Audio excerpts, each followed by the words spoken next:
Praise the Lord. ಕರ್ತನಿಗೆ ಸ್ತೋತ್ರವಾಗಲಿ.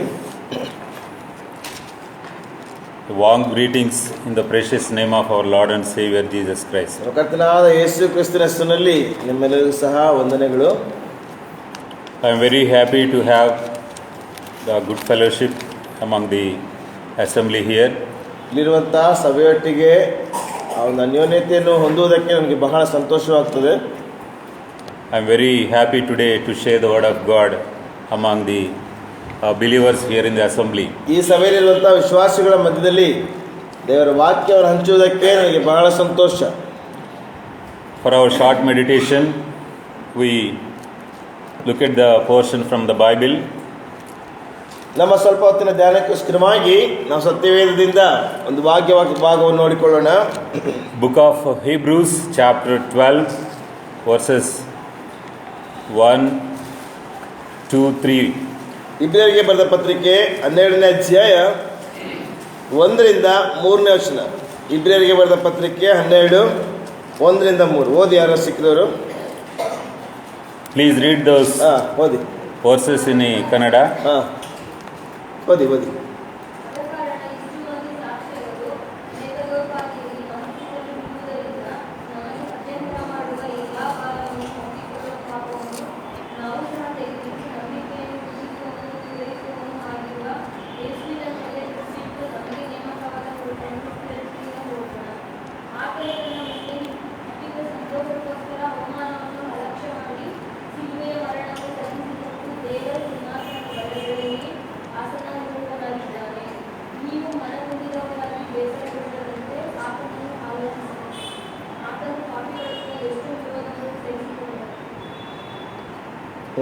May God bless this portion and He speak to us.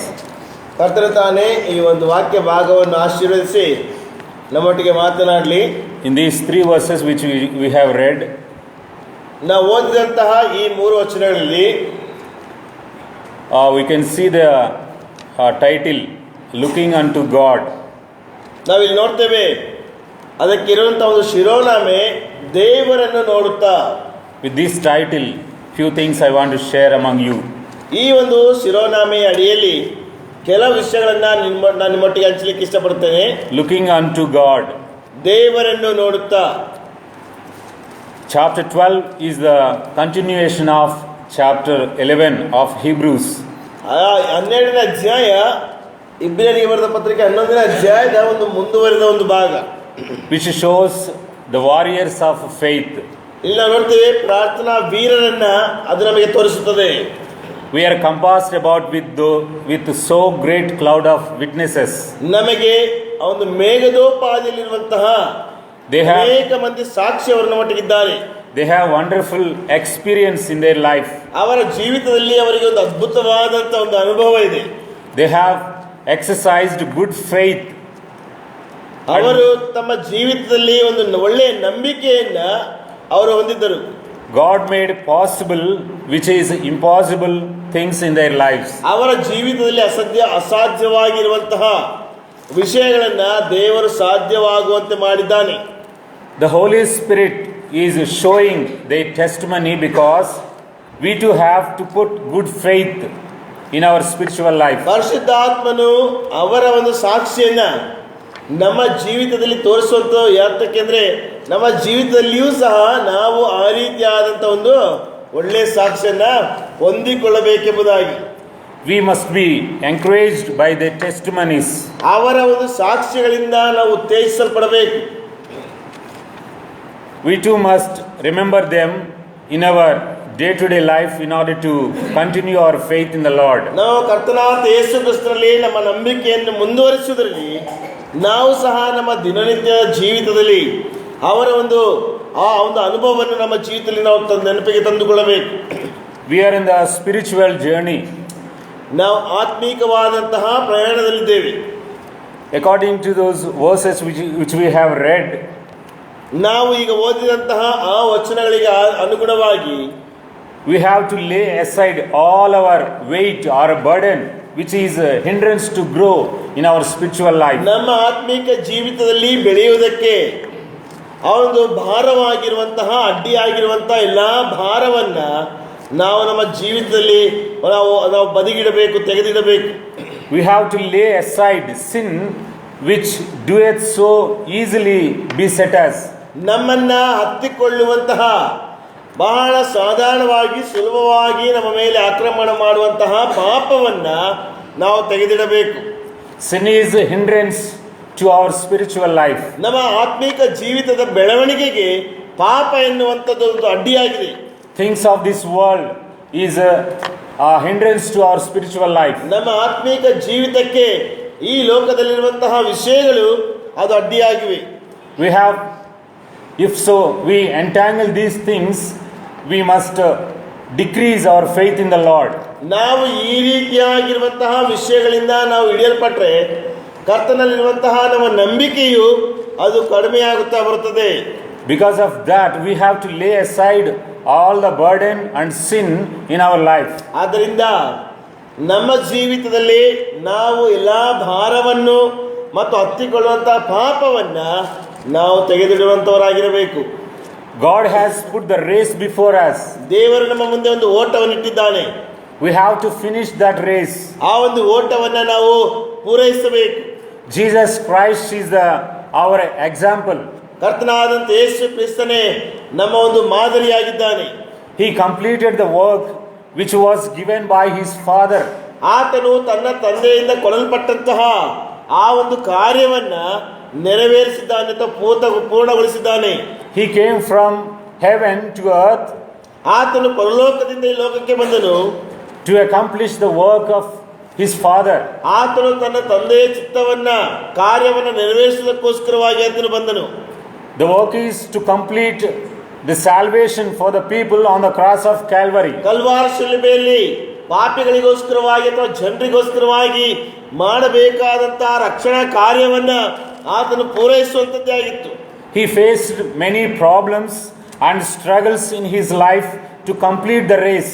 ಆ ಒಂದು ಓಟವನ್ನ ಕೊನೆಗಾಣಿಸುವುದಕ್ಕೋಸ್ಕರವಾಗಿ, ಮುಗಿಸುವುದಕ್ಕೋಸ್ಕರವಾಗಿ ಅನೇಕ ರೀತಿಯಾದಂತಹ ಸಮಸ್ಯೆಗಳನ್ನ ಆತನು ಎದುರಿಸಿದನು. He despised the shame, he endured the cross. ಆತನು ನಾಚಿಕೆಯನ್ನ ಅಸಡ್ಡೆ ಮಾಡಿ ಆತನು ಶಿಲುಬೆಯನ್ನು ತಾಳಿಕೊಂಡನು. He was despised by his own family itself. ಆತನು ತನ್ನ ಸ್ವಂತ ಕುಟುಂಬದವರಿಂದ ಆತನು ಅಪಹಾಸ್ಯ ಮಾಡಲ್ಪಟ್ಟನು. He was despised by his own people itself. ಆತನು ತನ್ನ ಸ್ವಂತ ಜನರಿಂದ ಧಿಕ್ಕರಿಸಲ್ಪಟ್ಟನು. But he did not consider all those things. ಆದ್ರೆ ಅವೆಲ್ಲಾ ವಿಷಯಗಳನ್ನ ಆತನು ಪರಿಗಣಿಸಲಿಲ್ಲ. His goal was to finish the work of the Father. ಆದ್ರೆ ಆತನ ಒಂದು ಗುರಿ ತನ್ನ ತಂದೆಯ ಒಂದು ಕಾರ್ಯವನ್ನ ಮುಗಿಸುವಂತದ್ದಾಗಿತ್ತು. The work of salvation. ಆ ರಕ್ಷಣೆಯ ಒಂದು ಕಾರ್ಯ It gives so much happy to him. ಆತನಿಗೆ ಆ ಒಂದು ವಿಷಯವು ಬಹಳ ಸಂತೋಷವನ್ನ ಕೊಡುವಂತದ್ದಾಗಿದೆ. If he completes the work of salvation for the people, ಆತನು ಜನರಿಗೋಸ್ಕರವಾಗಿ ರಕ್ಷಣೆಯ ಕಾರ್ಯವನ್ನ ಆತನು ನೆರವೇರಿಸಿದರೆ on the cross of Calvary, ಕಲ್ವಾರ ಶಿಲುಬೆಯಲ್ಲಿ all people must be able to save. ಆ ಎಲ್ಲಾ ಜನರು ಸಹ ರಕ್ಷಣೆ ಹೊಂದುವುದಕ್ಕೆ ಸಾಧ್ಯವಾಗುತ್ತದೆ. He can save the people from the world. ಆತನು ಲೋಕದಿಂದ ಜನರನ್ನು ರಕ್ಷಿಸಬಹುದು. That's why he has so much happy in his life. ಆದ್ದರಿಂದಲೇ ತನ್ನ ಜೀವಿತದಲ್ಲಿ ಆತನಿಗೆ ಬಹಳ ಸಂತೋಷವಿದೆ. Cross means the problems and difficulties. ಶಿಲುಬೆ ಅಂದ್ರೆ ಆ ಒಂದು ತೊಂದರೆಗಳು ಮತ್ತು ಕಷ್ಟಗಳು, agony and pain. ಆ ನೋವು ಮತ್ತು ಆ ಒಂದು ಸಂಕಟ. He knows everything. ಆತನಿಗೆ ಎಲ್ಲವೂ ಸಹ ಗೊತ್ತಿದೆ. But he is still able to go forward to complete the race. ಆದರೂ ಸಹ ತನ್ನ ಓಟವನ್ನ ಪೂರೈಸುವುದಕ್ಕೋಸ್ಕರವಾಗಿ ಆತನು ಸಂತೋಷವಾಗಿ ಮುಂದುವರಿದನು. He is the author and finisher of our faith. ಆತನೇ ನಮ್ಮ ಆ ನಂಬಿಕೆಯ ಆತನು ಉಂಟು ಮಾಡುವಂತವನು ಮತ್ತು ಅದನ್ನು ಕೊನೆಗೊಳಿಸುವಂತವನು. ನಂಬಿಕೆಯನ್ನು ಹುಟ್ಟಿಸುವವನು ಮತ್ತು ಪೂರೈಸುವವನು. We have to look at him. ನಾವು ಆತನನ್ನು ನೋಡಬೇಕು. He is our example. ಆತನೇ ನಮ್ಮ ಮಾದರಿ. He is our role model. ಆತನೇ ನಮ್ಮ ಒಂದು ಉದಾಹರಣೆಯಾಗಿದ್ದಾನೆ. Please do not look here and there ನಾವು ಅಲ್ಲಿ ನೋಡಬಾರದು. Please do not look at the people ನಾವು ಜನರನ್ನ ನೋಡಬಾರದು. around by you. ನಿಮ್ಮ ಸುತ್ತಲಿರುವಂತ ಜನರನ್ನು ನೀವು ನೋಡಬಾರದು. Please don't look the people, those who have lack of faith in their life. ಜನರ ಜೀವಿತದಲ್ಲಿ ಆ ಒಂದು ನಂಬಿಕೆ ಕೊರತೆ ಇರುವಂತವರನ್ನು ನಾವು ನೋಡಬಾರದು. If you look at them, ಅವರನ್ನು ನೀವು ನೋಡುವುದಾದ್ರೆ, if you take them as a role model or example in your life, ನಿಮ್ಮ ಜೀವಿತದಲ್ಲಿ ಅವರನ್ನ ಒಂದು ಮಾದರಿಯನ್ನಾಗಿಯೋ ಒಂದು ಉದಾಹರಣೆಯನ್ನಾಗಿಯೋ ತೆಗೆದುಕೊಂಡ್ರೆ, automatically you will also grow less in faithful life, spiritual life. ನೀವು ಸಹ ಆತ್ಮಿಕ ಜೀವಿತದಲ್ಲಿ ಒಂದು ಕಡಿಮೆಯಾಗಿ ಬೆಳೆಯುವಂತವರಾಗಿರುತ್ತೀರಿ. Their experience decrease your faith in your life. ಅವರ ಒಂದು ಉದಾಹರಣೆ ಅಥವಾ ಒಂದು ಉದಾಹರಣೆಯು ಅಥವಾ ಅವರ ಒಂದು ಅನುಭವವು ನಿಮ್ಮ ನಂಬಿಕೆಯ ಜೀವಿತವನ್ನು ಅದು ಕಡಿಮೆ ಮಾಡುವಂತದ್ದಾಗಿದೆ. That's why please don't look at them. ಆದ್ದರಿಂದ ನೀವು ದಯಮಾಡಿ ಅವರನ್ನು ನೋಡಬೇಡ್ರಿ. Don't follow them. ಅವರನ್ನು ಹಿಂಬಾಲಿಸಬೇಡ್ರಿ. Those who are practicing rituals and walk according to the world. ಅವರು ಆ ಒಂದು ಸಂಪ್ರದಾಯಗಳನ್ನ ಹಿಂಬಾಲಿಸಿ ಲೋಕಕ್ಕನುಸಾರವಾಗಿ ಅವರು ನಡೆಯುವಂತವರಾಗಿದ್ದಾರೆ. At any cost we should not look at them and follow them. ಆದ್ದರಿಂದ ಯಾವುದೇ ಕಾರಣಕ್ಕೂ ಸಹ ನಾವು ಅವರನ್ನು ನೋಡಿ ಅವರನ್ನು ಹಿಂಬಾಲಿಸುವಂತವರಾಗಿರಬಾರದು. Their experience makes us weak in our life. ನಮ್ಮ ಜೀವಿತದಲ್ಲಿ ಅವರ ಅನುಭವಗಳು ನಮ್ಮನ್ನು ಬಲಹೀನರನ್ನಾಗಿ ಮಾಡುತ್ತವೆ. That's why we have to look at the Jesus who suffered on the cross. ಆದ್ದರಿಂದ ಆ ಶಿಲುಬೆಯ ಮೇಲೆ ಹಿಂಸೆಗೊಳಗಾದಂತಹ ಸಂಕಟಗೊಳಗಾದಂತಹ ಯೇಸುವನ್ನು ನೋಡಬೇಕು. He is our example. ಆತನೇ ನಮ್ಮ ಮಾದರಿಯಾಗಿದ್ದಾನೆ. He is our role model. ಆತನೇ ನಮ್ಮ ಉದಾಹರಣೆಯಾಗಿದ್ದಾನೆ. We have to follow him. ಆತನನ್ನು ನಾವು ಹಿಂಬಾಲಿಸಬೇಕು. We have to remember him. ಆತನನ್ನು ನಾವು ನೆನೆಸಿಕೊಳ್ಳಬೇಕು. How he conquered the cross of Calvary. ಆತನು ಕಲ್ವಾರಿ ಶಿಲುಬೆಯನ್ನ ಆತನು ಹೇಗೆ ಜಯಿಸಿದನು. How he walked according to the will of the Father in this world. ಈ ಲೋಕದಲ್ಲಿ ಆತನು ತನ್ನ ತಂದೆ ಚಿತ್ತಾನುಸಾರವಾಗಿ ಹೇಗೆ ನಡೆದನು. Though he has so many problems and struggles and pain in his life. ಆತನು ಅನೇಕ ನೋವುಗಳನ್ನ ಸಮಸ್ಯೆಗಳನ್ನ ತೊಂದರೆಗಳನ್ನ ಹಾದು ಹೋದಾಗ್ಯೂ happily he completed the work which the Father has given to him. ಆದರೆ ಆತನು ಸಂತೋಷವಾಗಿ ತನ್ನ ತಂದೆಯು ಆತನಿಗೆ ಕೊಟ್ಟಂತಹ ಆ ಒಂದು ಕೆಲಸವನ್ನು ಆತನು ನೆರವೇರಿಸಿದನು. The children of Father we are the believers to follow him as our role model. ಆದ್ದರಿಂದ ನಾವು ಆತನನ್ನು ನಂಬಿದಂತ ವಿಶ್ವಾಸಿಗಳಾಗಿ ನಾವು ಆತನನ್ನು ಹಿಂಬಾಲಿಸುವಂತವರಾಗಿರಬೇಕು. There are some benefits who look at Jesus Christ or who follow him. ಯಾರ್ಯಾರು ಆತನನ್ನು ನೋಡುತ್ತಾರೋ ಯೇಸು ಕ್ರಿಸ್ತನನ್ನು ಹಿಂಬಾಲಿಸುತ್ತಾರೋ ಅವರಿಗೆ ಕೆಲವು ಲಾಭಗಳಿವೆ. 4 points we see in the God's word. ನಾವು 4 ಅಂಶಗಳನ್ನ ದೇವರ ವಾಕ್ಯದಲ್ಲಿ ನಾವು ನೋಡೋಣ. The first one is those who look at Jesus Christ, they will get help in their life. ಮೊದಲನೇದಾಗಿ ಯಾರು ಯೇಸು ಕ್ರಿಸ್ತನನ್ನು ದೃಷ್ಟಿಸುತ್ತಾರೋ ಅವರು ತಮ್ಮ ಜೀವಿತದಲ್ಲಿ ಅವರು ಸಹಾಯವನ್ನು ಪಡೆದುಕೊಳ್ಳುತ್ತಾರೆ. We see in book of Psalms, ನಾವು ಕೀರ್ತನೆಗಳ ಗ್ರಂಥದಲ್ಲಿ ನಾವು ಅದನ್ನು ನೋಡ್ತೇವೆ. Psalm 121, 121ನೇ ಕೀರ್ತನೆ first 2 verses. ಮೊದಲಿನ 2 ವಚನಗಳು. 121 ಮೊದಲಿನ 2 ವಚನಗಳು ಓದಿ. Please read those verses.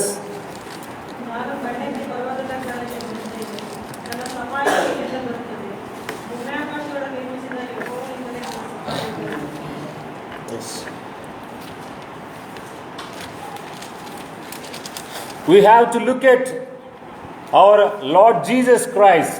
ನಾವು ನಮ್ಮ ಕರ್ತನಾದಂತ ಯೇಸು ಕ್ರಿಸ್ತನನ್ನ ನಾವು ನೋಡುವಂತರಾಗಿರಬೇಕು. If we look at him, ನಾವು ಆತನನ್ನು ನೋಡುವುದಾದರೆ we can get the help from the Lord. ನಾವು ಆತನಿಂದ ಸಹಾಯವನ್ನು ಪಡೆದುಕೊಳ್ಳುತ್ತೇವೆ. There are people who have the good experience by looking at Jesus Christ. ಯೇಸು ಕ್ರಿಸ್ತನನ್ನು ನೋಡುವಂತದ್ರ They got the ಅನುಭವವನ್ನು ಹೊಂದಿರುವಂತ ಜನರಿದ್ದಾರೆ. They got the help from him. ಆತನಿಂದ ಅವರು ಸಹಾಯವನ್ನು ಪಡೆದುಕೊಂಡಿದ್ದಾರೆ. Likewise, the people of God, we have to look at Christ in order to get the help from the Lord. ಆದ್ದರಿಂದ ವಿಶ್ವಾಸಿಗಳಾದಂತ ನಾವುಗಳು ಆತನಿಂದ ಸಹಾಯವನ್ನು ಪಡೆದುಕೊಳ್ಳುವುದಕ್ಕೆ ನಾವು ಯೇಸು ಕ್ರಿಸ್ತನನ್ನು ದೃಷ್ಟಿಸುವಂತವರಾಗಿರಬೇಕು. He is faithful. ಆತನು ನಂಬಿಗಸ್ತನು. And He is ready to give today also. ಆತನು ಈ ದಿನವೂ ಸಹ ಕೊಡುವುದಕ್ಕೆ ಆತನು ಸಿದ್ಧನಾಗಿದ್ದಾನೆ. He is ready to help us today also. ಆತನು ಈ ದಿನವೂ ಸಹ ನಮಗೆ ಸಹಾಯ ಮಾಡುವುದಕ್ಕೆ ಆತನು ಸಿದ್ಧನಾಗಿದ್ದಾನೆ. In the book of Hebrews chapter 4 and verse 16 we can see the good verse there. ಇಬ್ರಿಯರಿಗೆ ಬರೆದ ಪತ್ರಿಕೆ 4ನೇ ಅಧ್ಯಾಯ 16ನೇ ವಚನದಲ್ಲಿ ನಾವು ಒಂದು ಒಳ್ಳೆ ಕಾರ್ಯವನ್ನು ನಾವು ನೋಡ್ತೇವೆ. ಇಬ್ರಿಯ 4:16. Those who want help in their life, ಯಾರಿಗೆ ತಮ್ಮ ಜೀವಿತದಲ್ಲಿ ಆ ಸಹಾಯವು ಬೇಕಾಗಿದೆಯೋ, they must come to the throne of God in order to get the help. ಆ ಒಂದು ಸಹಾಯವನ್ನು ಪಡೆದುಕೊಳ್ಳೋದಕ್ಕೋಸ್ಕರವಾಗಿ ಅವರು ದೇವರ ಸಿಂಹಾಸನದ ಬಳಿಗೆ ಬರಬೇಕು. In our lives, when we need help from the people, ನಮ್ಮ ಜೀವಿತದಲ್ಲಿ ಜನರಿಂದ ನಮಗೆ ಸಹಾಯ ಬೇಕೆಂಬುದಾಗಿ ನಾವು ಬಯಸುವಾಗ we go here and there and ask the help from the people. ನಾವು ಜನರನ್ನ ನಾವು ಹೋಗಿ ಸಹಾಯವನ್ನು ಬೇಡುವಂತವರಾಗಿರುತ್ತೇವೆ. They assure sometimes, but in time of need they may escape.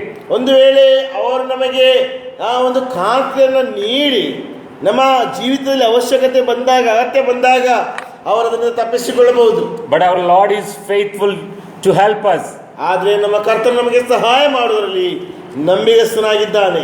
Whenever we want to get the help from the Lord, we must go to the throne of God and look at His face, and we have to ask Him in our prayers. ನಮ್ಮ ಜೀವಿತದಲ್ಲಿ ನಮಗೆ ಸಹಾಯಗಳು ಬೇಕಾದಾಗ ಕರ್ತನ ಒಂದು ಸಿಂಹಾಸನದ ಬಳಿಗೆ ಹೋಗಿ ನಮ್ಮ ಪ್ರಾರ್ಥನೆಯ ಮುಖಾಂತರವಾಗಿ ನಾವು ಆ ಒಂದು ಸಹಾಯಗಳನ್ನ ಪಡೆದುಕೊಳ್ಳಬಹುದು. Sure, the Lord will definitely help us. ಖಂಡಿತವಾಗಿಯೂ ಸಹ ಕರ್ತನು ನಮಗೆ ಸಹಾಯ ಮಾಡುವಂತವನಾಗಿದ್ದಾನೆ. In book of Psalms, ಕೀರ್ತನೆಗಳ ಪುಸ್ತಕ Psalm 46, we see another beautiful verse there. 46ನೇ ಕೀರ್ತನೆಯಲ್ಲಿ ಮತ್ತೊಂದು ಸುಂದರವಾದಂತ ಒಂದು ವಚನವನ್ನು ನೋಡ್ತೇವೆ. Psalm 46 verse 1. 46ನೇ ಕೀರ್ತನೆ 1ನೇ ವಚನ ಓದಿ. ದೇವರು ನಮಗೆ ಆಶ್ರಯವಾಗಿದ್ದಾನೆ, ಆತನ ಇಕ್ಕಟ್ಟಿನಲ್ಲಿ ನಮಗೆ ವಿಶೇಷ ಸಹಾಯ. God is our refuge. ದೇವರು ನಮಗೆ ಆಶ್ರಯ ದುರ್ಗವಾಗಿದ್ದಾನೆ. God is our strength. ಆತನು ನಮ್ಮ ಒಂದು ಬಲವಾಗಿದ್ದಾನೆ. He is ready to help the people, those who are in trouble. ತೊಂದರೆಯಲ್ಲಿರುವಂತಹ ಜನರಿಗೆ ಆತನು ಸಹಾಯ ಮಾಡಲು ಶಕ್ತನಾಗಿದ್ದಾನೆ. We need help when we are in trouble. ನಾವು ತೊಂದರೆಯಲ್ಲಿರುವಾಗ ನಮಗೆ ಒಂದು ಸಹಾಯದ ಅವಶ್ಯಕತೆ ಇದೆ. God is faithful to help us in all our situations and problems. ನಮ್ಮ ಎಲ್ಲಾ ಪರಿಸ್ಥಿತಿಗಳಲ್ಲಿಯೂ ನಮ್ಮ ಎಲ್ಲಾ ಸಮಸ್ಯೆಗಳಲ್ಲಿಯೂ ಸಹ ದೇವರು ನಮಗೆ ಸಹಾಯ ಮಾಡುವುದಕ್ಕೆ ಆತನು ಶಕ್ತನಾಗಿದ್ದಾನೆ.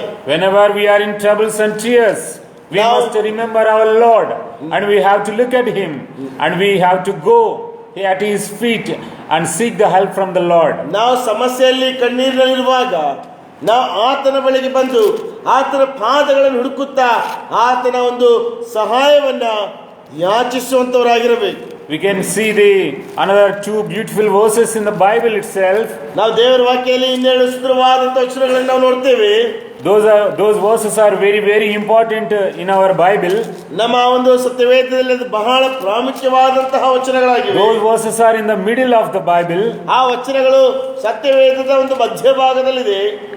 Those verses which gives comfort to our lives. ನಮ್ಮ ಜೀವಿತದಲ್ಲಿ ಆ ವಚನಗಳು ಬಹಳ ಆದರಣೆಯನ್ನು ನಮಗೆ ಕೊಡುವಂತದ್ದಾಗಿದೆ. Psalm 118. Psalm 118. 118ನೇ ಕೀರ್ತನೆ 8 and 9 verses we can see the 8 ಮತ್ತು 9ನೇ ವಚನ. 118ನೇ ಕೀರ್ತನೆ 8, 9. ಮನುಷ್ಯರಲ್ಲಿ ಭರವಸೆಯಿಡುವುದಕ್ಕಿಂತ ಯೆಹೋವನನ್ನು ಆಶ್ರಯಿಸುವುದು ಒಳ್ಳೆಯದು. ಪ್ರಭುಗಳಲ್ಲಿ ಭರವಸೆಯಿಡುವುದಕ್ಕಿಂತ ಯೆಹೋವನನ್ನು ಆಶ್ರಯಿಸುವುದು ಒಳ್ಳೆಯದು.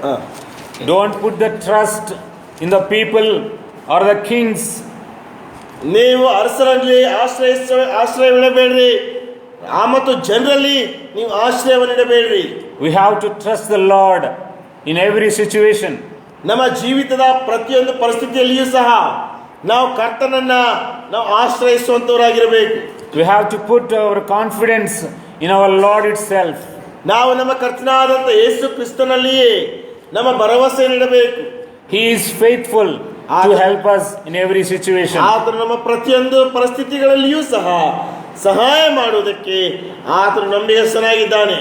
This is our first point. Those who look at Jesus Christ, they get the help from him. ಇದು ಮೊದಲನೇ ಅಂಶವಾಗಿ ನಾವು ನೋಡ್ತೇವೆ. ಯಾರು ಯೇಸು ಕ್ರಿಸ್ತನನ್ನು ದೃಷ್ಟಿಸುತ್ತಾರೋ ಅವರು ಆತನಿಂದ ಸಹಾಯವನ್ನ ಅವರು ಪಡೆಯುತ್ತಾರೆ. That's why we have to look at Jesus Christ. ಆತನಿಂದ ನಾವು ಯೇಸು ಕ್ರಿಸ್ತನನ್ನು ನಾವು ನೋಡುವಂತರಾಗಿರಬೇಕು. We see second point. When we look at Jesus Christ, we have another benefit. ನಾವು ಯೇಸು ಕ್ರಿಸ್ತನನ್ನು ದೃಷ್ಟಿಸುವಾಗ ಮತ್ತೊಂದು ಆ ಒಂದು ಅಂಶವನ್ನ, ಒಂದು ಲಾಭವನ್ನ ನಾವು ನೋಡ್ತೇವೆ. Those who look at Jesus Christ, they obtain mercy from him. ಯಾರು ಯೇಸು ಕ್ರಿಸ್ತನನ್ನು ದೃಷ್ಟಿಸುತ್ತಾರೋ ಅವರು ಕರುಣೆಯನ್ನು ಹೊಂದುತ್ತಾರೆ. He is merciful to us. ಆತನು ನಮಗೆ ಕರುಣಾಮಯನಾಗಿದ್ದಾನೆ. We see another verse in a book of Psalms 123. ನಾವು 123ನೇ ಕೀರ್ತನೆಯಲ್ಲಿ ಮತ್ತೊಂದು ವಚನವನ್ನು ನಾವು ನೋಡ್ತೇವೆ. Verses 1 and 2. 1 ಮತ್ತು 2ನೇ ವಚನ. 123ನೇ ಕೀರ್ತನೆ 1 ಮತ್ತು 2ನೇ ವಚನ. Psalm 123 verses 1 and 2. 123ನೇ ಕೀರ್ತನೆ 1 ಮತ್ತು 2ನೇ ವಚನ.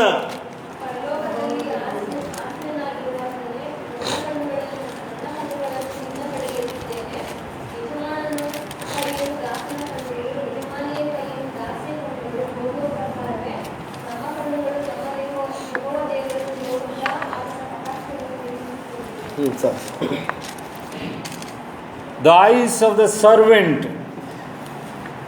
ಅವನು ದಾಸನ ಕಣ್ಣುಗಳು. those who look at their owners, ಯಾವರು ತಮ್ಮ ಒಡೆಯನನ್ನ ಅಥವಾ ಮಾಲೀಕನನ್ನು ನೋಡುವ ಹಾಗೆ, those who look at their masters, ಅವರು ತಮ್ಮ ಒಡೆಯರನ್ನು ನೋಡುವ ಹಾಗೆ they obtain mercy. ಅವರು ಆ ಒಂದು ಕರುಣೆಯನ್ನು ಹೊಂದುತ್ತಾರೆ. In such a way, we are the children of God. We have to look at him in order to obtain mercy from him. ಅದೇ ರೀತಿಯಲ್ಲಿಯೇ ನಾವು ಆತನಿಂದ ಕರುಣೆಯನ್ನು ಹೊಂದುವಂತೆ ನಾವು ಆತನನ್ನ ದೃಷ್ಟಿಸುವಂತವರಾಗಿರಬೇಕು. We have to look at him until he shows his mercy on us. ನಮ್ಮ ಮೇಲೆ ಆತನು ನಮಗೆ ಕರುಣೆಯನ್ನು ತೋರಿಸುವವರೆಗೆ ನಾವು ಆತನನ್ನ ದೃಷ್ಟಿಸುವಂತವರಾಗಿರಬೇಕು.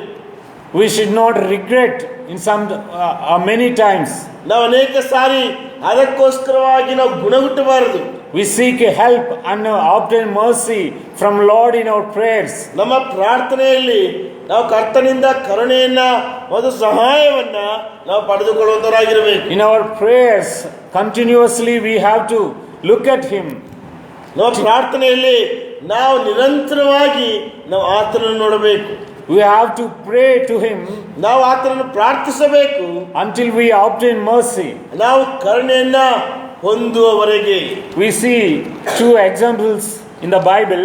ನಾವು 2 ಉದಾಹರಣೆಗಳನ್ನ ಸತ್ಯವೇದದಲ್ಲಿ ನಾವು ನೋಡ್ತೇವೆ. Those who look at Jesus Christ until they obtain mercy. ಯಾರು ಆತನಿಂದ ಕರುಣೆ ಹೊಂದುವವರೆಗೆ ಆ ಯೇಸು ಕ್ರಿಸ್ತನನ್ನು ನೋಡಿದರೆಂಬುದಕ್ಕೆ ಕರುಣೆ ದೇವರ ವಾಕ್ಯದ 2 ಉದಾಹರಣೆಗಳನ್ನು ನೋಡ್ತೇವೆ. They never left their belief in the Lord. ಕರ್ತನಲ್ಲಿರುವಂತಹ ತಮ್ಮ ವಿಶ್ವಾಸವನ್ನ ಅವರೆಂದಿಗೂ ಸಹ ಬಿಡಲಿಲ್ಲ. We remember those two members. ಆ ಇಬ್ಬರು ವ್ಯಕ್ತಿಗಳನ್ನ ನಾವು ಜ್ಞಾಪಿಸಿಕೊಳ್ಳುತ್ತೇವೆ. In the New Testament, the book of Matthew's Gospel, ಹೊಸ ಒಡಂಬಡಿಕೆಯಲ್ಲಿ ಮತ್ತಾಯನ ಸುವಾರ್ತೆ chapter 15 15ನೇ ವಚನ ಅಧ್ಯಾಯ and verse 22.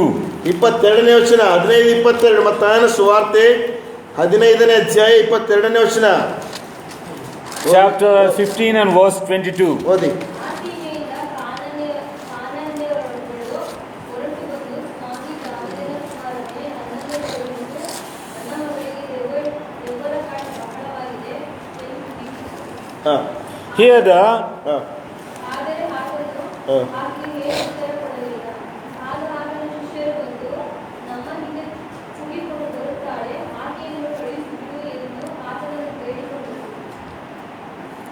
Here the women from Canaan came to Jesus Christ.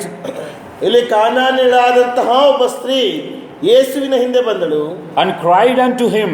ಆಕೆ ಕೂಗುತ್ತಾ ಇದ್ದಾಳೆ, Lord, have mercy on me. ಕರ್ತನೇ, ನನ್ನ ಮೇಲೆ ಕರುಣೆಯನ್ನು ತೋರಿಸು. ದಾವೀದನ ಕುಮಾರನೇ, O Lord, the son of David. ದಾವೀದನ ಕುಮಾರನೇ, have mercy on me. ನನ್ನ ಮೇಲೆ ಕರುಣೆ ತೋರಿಸು. My daughter is grievously vexed with the devil. ಓ ನನ್ನ ಮಗಳು ಆಕೆ ದುರಾತ್ಮನಿಂದ ಪೀಡಿತಳಾಗಿದ್ದಾಳೆ. Lord, have mercy on me. She is crying. ಕರ್ತನೇ, ನನ್ನ ಮೇಲೆ ಕರುಣೆ ಇಡು ಎಂಬುದಾಗಿ ಆಕೆ ಕೂಗುತ್ತಾ ಇದ್ದಾಳೆ. Jesus heard her crying. ಯೇಸು ಆಕೆಯ ಕೂಗನ್ನು ಕೇಳಿದನು. And he healed her daughter. ಆತನು ಆಕೆಯ ಮಗಳನ್ನ ಆತನು ಗುಣಪಡಿಸಿದನು. She still crying until the Lord healed her daughter. ಆಕೆಯು ತನ್ನ ಮಗಳನ್ನ ಕರ್ತನು ಸ್ವಸ್ಥ ಮಾಡುವವರೆಗೆ ಆಕೆ ಕೂಗುತ್ತಲೇ ಇದ್ದಾಳೆ.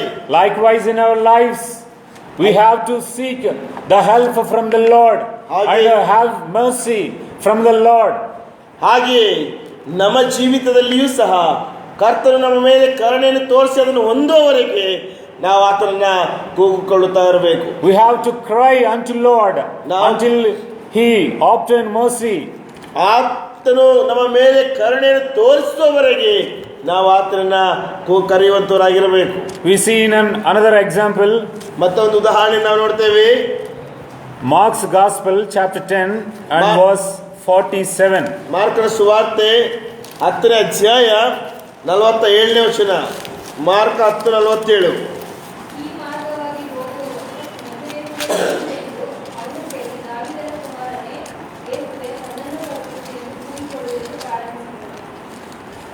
Here we see the blind man Bartimaeus. ಇಲ್ಲಿ ಆ ಒಂದು ಹುಟ್ಟುಕೊಡನಾದಂತ ಬಾರ್ತಿಮಾಯನನ್ನು ನಾವು ನೋಡ್ತೇವೆ. He is crying and shouting aloud for the help. ಆತನು ಸಹಾಯಕ್ಕೋಸ್ಕರವಾಗಿ ಬಹಳ ಗಟ್ಟಿಯಾಗಿ ಕೂಗುತ್ತಾ ಇದ್ದಾನೆ. Oh Lord, the son of David, have mercy on me. ಓ ಕರ್ತನೇ, ದಾವೀದನ ಕುಮಾರನೇ, ನನ್ನ ಮೇಲೆ ಕರುಣೆಯನ್ನು ತೋರಿಸು. The people around him are trying to not to shout.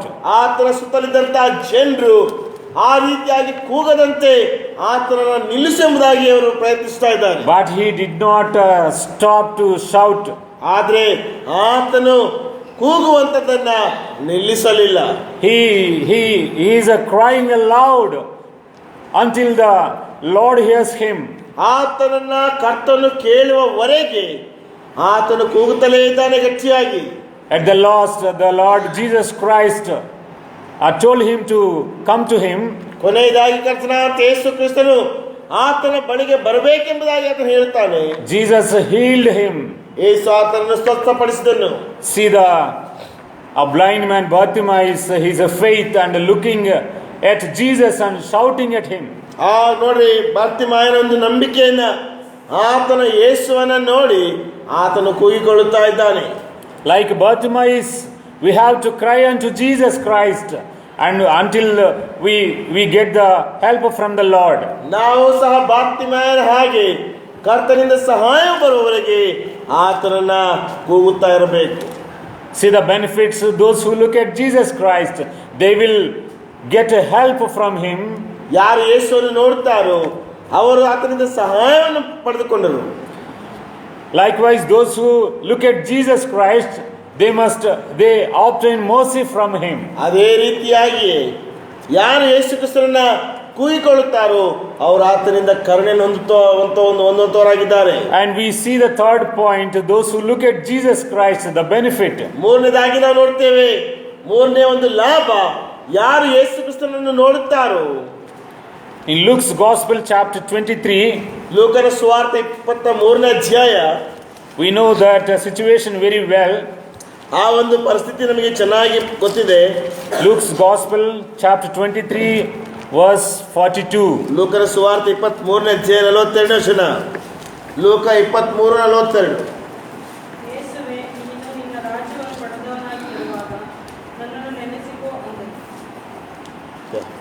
Here we see in this portion the two thieves crucified with Jesus Christ. ಇಲ್ಲಿ ನಾವು ನೋಡ್ತೇವೆ, ಇಬ್ಬರು ಕಳ್ಳರು ಯೇಸು ಕ್ರಿಸ್ತನ ಜೊತೆಯಲ್ಲಿ ಅವರು ಶಿಲುಬೆಗೆ ಹಾಕಲ್ಪಡುತ್ತಾರೆ. The first one who is at the left hand to Jesus Christ. ಎಡಬದಿಯಲ್ಲಿರುವಂತಹ ಕಳ್ಳನು, he looked at Jesus Christ and abused him. ಯೇಸು ಕ್ರಿಸ್ತನನ್ನು ನೋಡಿ ಆತನನ್ನು ದೂಷಿಸುತ್ತಾನೆ.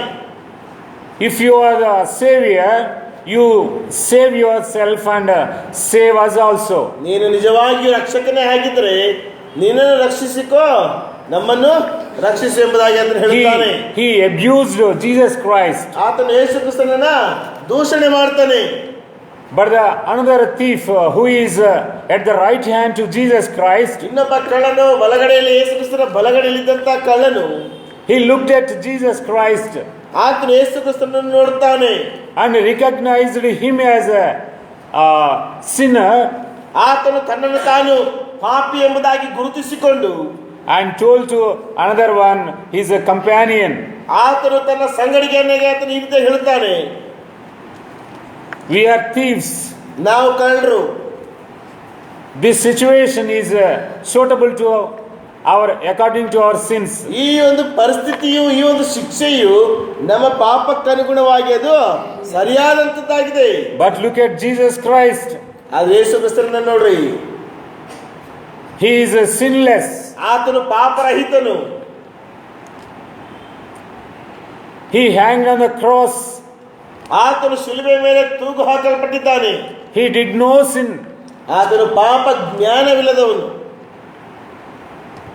He is suffering on the cross ಆತನು ಶಿಲುಬೆಯಲ್ಲಿ ಆತನು ಕಷ್ಟಪಡುತ್ತಾ ಇದ್ದಾನೆ without doing any mistake.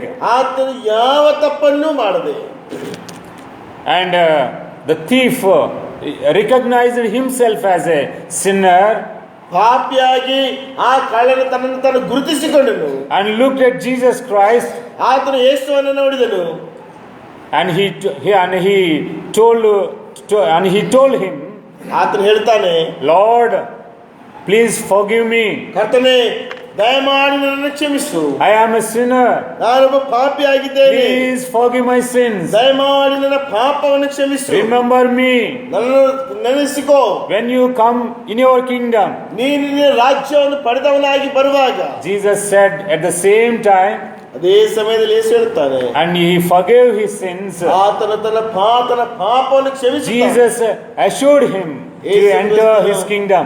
ಆತನು ಹೇಳ್ತಾ ಇದ್ದಾನೆ, ನೀನು ನನ್ನೊಟ್ಟಿಗೆ ಪರದೇಶಿನಲ್ಲಿರುವಿ. The sinner who is right hand to Jesus Christ recognized him as a sinner by looking at Jesus Christ. ಓ ಕರ್ತನಾದ ಯೇಸು ಕ್ರಿಸ್ತನ ಬಲಗಡೆಯಲ್ಲಿದ್ದಂತಹ ಒಬ್ಬ ಪಾಪಿಯು ತನ್ನನ್ನು ತಾನು ಪಾಪಿ ಎಂಬುದಾಗಿ ಗುರುತಿಸಿಕೊಳ್ತಾನೆ.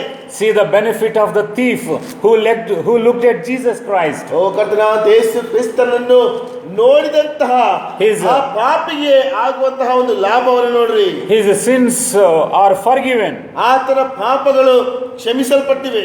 See, in this meeting, still anybody not accepted Jesus Christ in your life, ಈ ಒಂದು ಸಂಜೆ ಕೂಟದಲ್ಲಿ ಯಾರಾದರೂ ಕರ್ತನಾದಂತ ಯೇಸು ಕ್ರಿಸ್ತನನ್ನ ಇನ್ನೂ ಸಹ ಅಂಗೀಕಾರ ಮಾಡದೇ ಇರುವಂತವರಿದ್ರೆ, the Lord says today also, ಈ ದಿನವೂ ಸಹ ಕರ್ತನು ಹೇಳ್ತಾ ಇದ್ದಾನೆ, this is the day of salvation.